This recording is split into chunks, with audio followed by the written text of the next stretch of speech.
Sir, इस budget में आशा दिखती है। आशा एक नए Bharat mentions can be laid on the table of the House. I am permitting all of them today because it's the last day. Please. धन्यवाद सभापति जी। माननीय सभापति जी, इस बजट में आशा दिखती है। आशा दिखती है एक नए भारत की, सशक्त भारत की, आत्मनिर्भर भारत की। I see a hope for a new India, stronger India and a self-reliant India.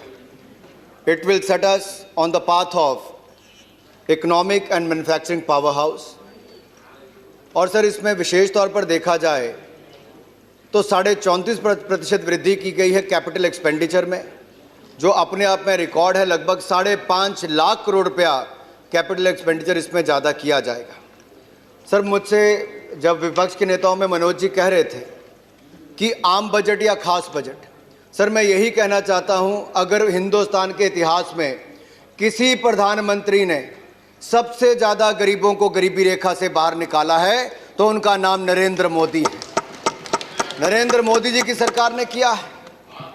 Sir देखिए, 10 करोड़ से ज़्यादा गरीबों को शौचालय देना, हर परिवार को पक्का मकान देना, हर गांव तक बिजली पहुंचाना, हर गरीब को मुफ्त में बिजली देना, 4-4 LED के बल्ब देना, और अब हर घर नल और नल से स्वच्छ जल देने का काम भी नरेंद्र मोदी की सरकार करने जा रही है। यही नहीं, अनुसूचित जाति को आप किस में गिनते हो, खास में या आम में? मैं आपसे ही पूछना चाहता हूं।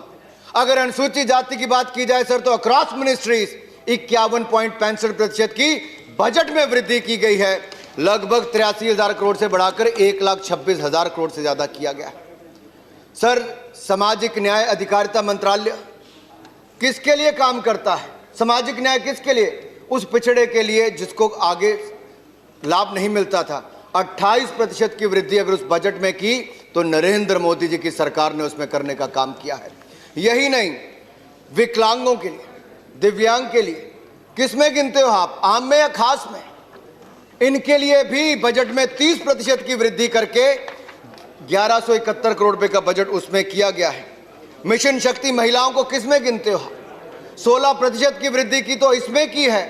पोषण 2 अभियान किसके लिए है? उस बच्चे के लिए जो कुपोषण का शिकार होते थे, ये उसी के लिए शुरू किया गया। वो महिलाएं जो अनिमिक रहती थी। टीबी मुक्त भारत किसके लिए? ताकि हम हिंदुस्तान ने जो टारगेट दुनिया से पहले रखा है, 2030 नहीं 2025 तक भारत को टीबी मुक्त बनाएंगे, ये भी किसी ने रखा तो नरेंद्र मोदी जी ने रखा। ये आरोप लगाया कि फैमिली सिल्वर बेचने जा रहे हैं। अरे सर, एक तो इनके नेता ने कहा कि हम दो हमारे दो, मैं उस पर नहीं जाऊंगा, लेकिन कौन सी वो 2 कंपनियां थी जिसको आपने देश के बड़े 4 एयरपोर्ट दे दिए? ना आपने दिल्ली छोड़ा, ना मुंबई, ना हैदराबाद, ना बैंगलोर।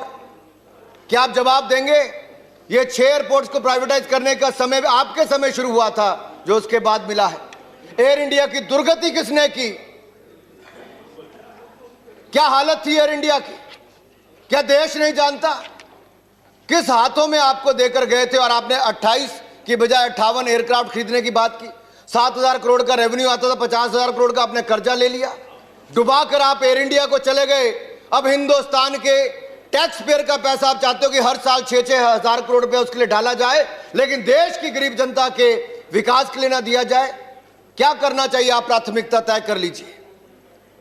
यही नहीं माननीय सभापति जी, दुर्भाग्य इस बात का है कि गलत ये करके जाएं, 11%, 12% महंगाई दर आपकी सरकार में 10 साल में रहती थी, नरेंद्र मोदी जी की सरकार में 4% एवरेज इन्फ्लेशन है। ये हमने करके दिखाया है। आप फिजिकल डेफिसिट को 5.6% पर छोड़कर गए, उसको कम करके 3.5% से कम लाने का काम किया तो नरेंद्र मोदी जी की सरकार ने किया। आप लगातार आपने एक के बाद एक देखा जाए हिंदुस्तान के बैंकों को अग्रेसिव लेंडिंग करके उन लोगों को पैसा देने के लिए मजबूर किया जो विदेशों में भागकर खड़े हुए हैं। आपने कोई कड़ा कानून नहीं बनाया। अगर कड़ा कानून भी फ्यूजिटिव इकोनॉमिक ऑफेंडर्स बिल बनाया तो वो भी नरेंद्र मोदी जी की सरकार ने। एसेट क्वालिटी रिव्यू बैंकों का कराया मोदी सरकार ने। एनपीए सही डिक्लेयर किया मोदी सरकार ने। 5.5 लाख करोड़ रुपया रिकैपिटलाइजेशन बैंकों को किया मोदी सरकार ने। इस साल भी 20,000 करोड़ अगर फिर बैंकों को देने की बात करिए तो नरेंद्र मोदी की सरकार, पीसीए फ्रेमवर्क से बाहर लाई तो नरेंद्र मोदी जी की सरकार। अरे किसी भी विषय पर, किसी भी डिपार्टमेंट पर आप चर्चा करने के लिए तैयार होइए। हर क्षेत्र में देश को आगे बढ़ाने का काम किया नरेंद्र मोदी जी की सरकार ने, और दुनिया में भारत का मान सम्मान बढ़ाया तो नरेंद्र मोदी जी की सरकार ने।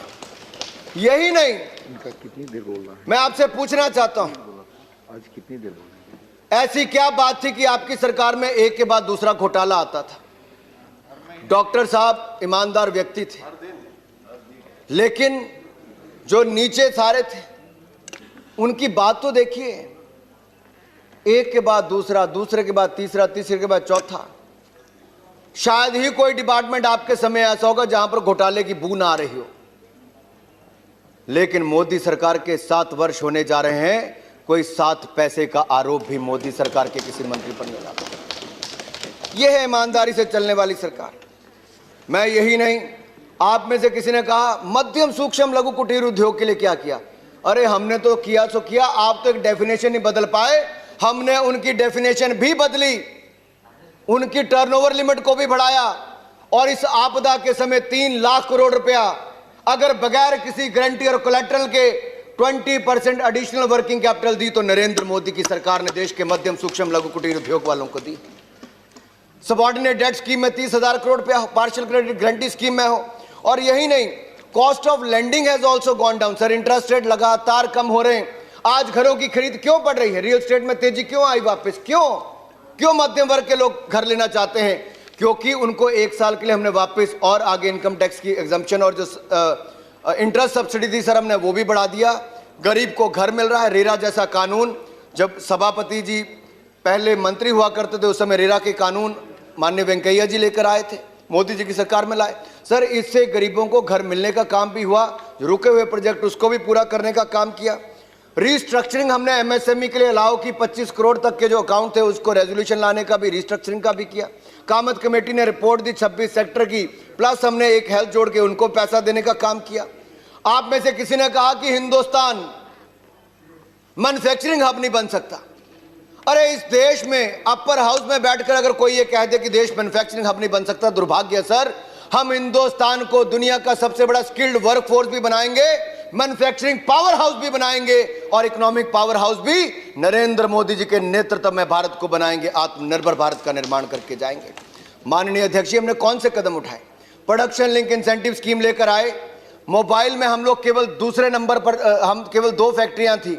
मोदी जी के नेतृत्व में हिंदुस्तान इतना आगे बढ़ा, आज दुनिया का दूसरा मोबाइल का सबसे बड़ा निर्माता हिंदुस्तान बनकर तैयार हुआ है। दुनिया भर की बड़ी कंपनीज, एप्पल के 3 से ज्यादा प्लांट यहां पर आए।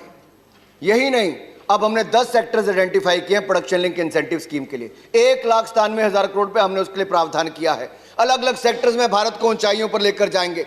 मित्रा स्कीम लेकर आए, स्मृति ईरानी जी का डिपार्टमेंट है। 7 टेक्सटाइल के बड़े पार्क आएंगे सर, एक पार्क में 40-50 हजार लोगों को रोजगार मिल सकता है।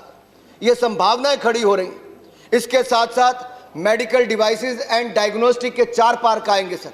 बल्क ड्रग फार्मा, हम हिंदुस्तान की हम दुनिया की फार्मेसी हैं, लेकिन रॉ मटेरियल कहीं और से आता है सर। रॉ मटेरियल यहां पर बने, उसके लिए बल्क ड्रग पार्क 3 बड़े आने वाले हैं। लगभग 50,000 करोड़ से ज्यादा इन्वेस्टमेंट उसमें आएगी सर। फिनटेक हब यहां पे बनाने की हम बात कर रहे हैं। यही नहीं सर, जॉब क्रिएशन ये पूछते थे कहां से होगी, यहीं से होगी।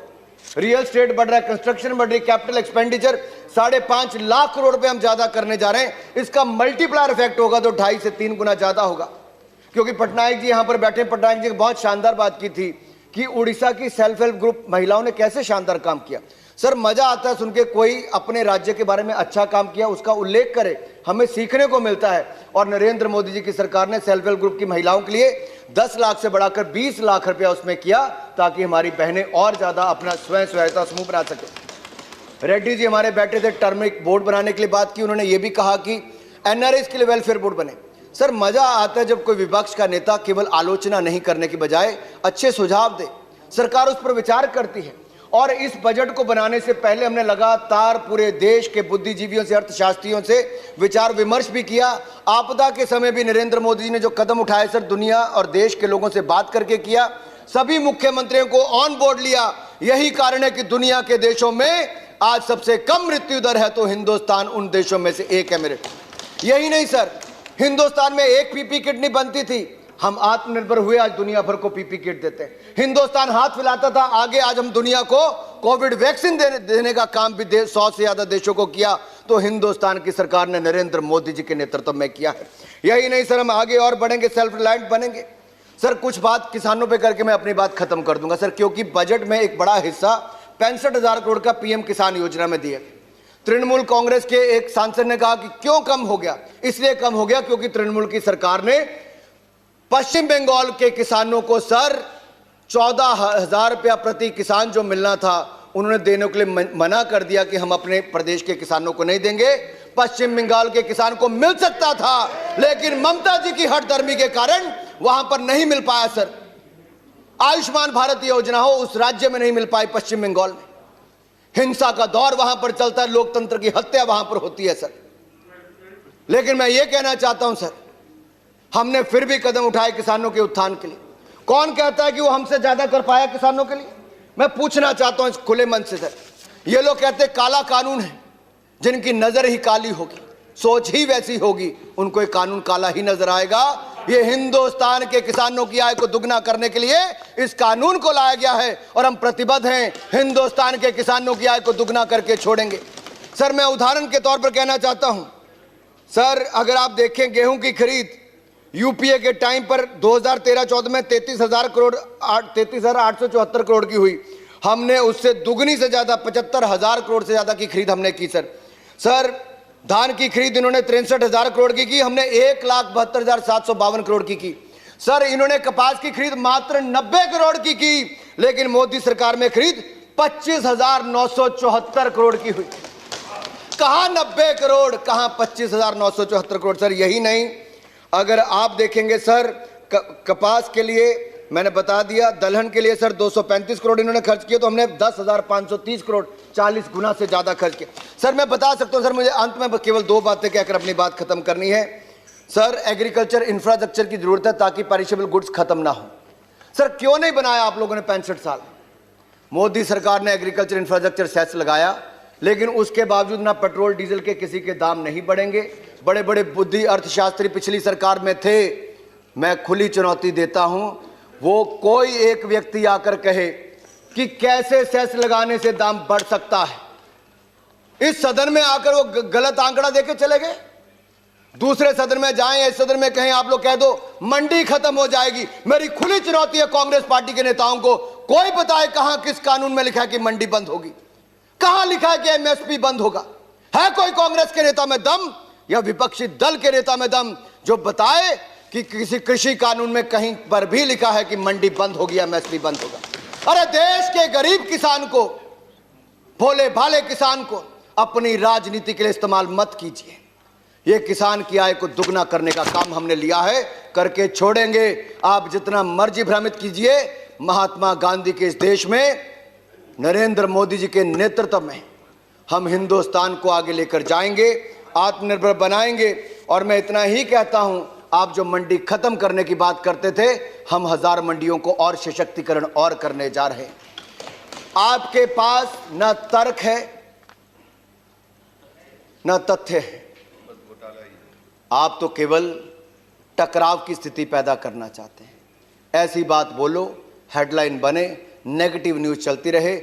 हम नकारात्मकता की ओर से सकारात्मकता की ओर ले जाना चाहते हैं। एक ऐसे भारत का निर्माण करना चाहते हैं जहां पर देश के नौजवान, महिला, मजदूर, किसान, जवान सबका आगे बढ़ने का अवसर मिले। और नरेंद्र मोदी जी के नेतृत्व में जो आप इस अर्थव्यवस्था को छोड़कर गए थे, मैं इतना ही कहते अपनी बात खत्म कर रहा हूं। जब 2014 में हमने सत्ता ली, तब भारत दुनिया की 5 उन लड़खड़ाती चरमराती अर्थव्यवस्थाओं में से एक था, लेकिन नरेंद्र मोदी जी के नेतृत्व में हमने हिंदुस्तान को दुनिया की पहली 6 अर्थव्यवस्थाओं में लाकर खड़ा किया है। India was among the fragile 5 economies sir. Today India is among the top 6 economies of the world. और इसीलिए कहना चाहता हूं, हम समर्पित हैं, प्रतिबद्ध हैं हिंदुस्तान को आगे ले जाने के लिए। आप विपक्ष की भूमिका निभाइए, सकारात्मक सोच के साथ आप सहयोग दीजिए। आप सत्ता में थे, हम भी देते थे, आज आप भी दीजिए, इकट्ठे मिलकर भारत को मजबूत बनाएं। आपने मुझे बोलने का अवसर दिया, आपका बहुत बहुत धन्यवाद। धन्यवाद माननीय मंत्री जी।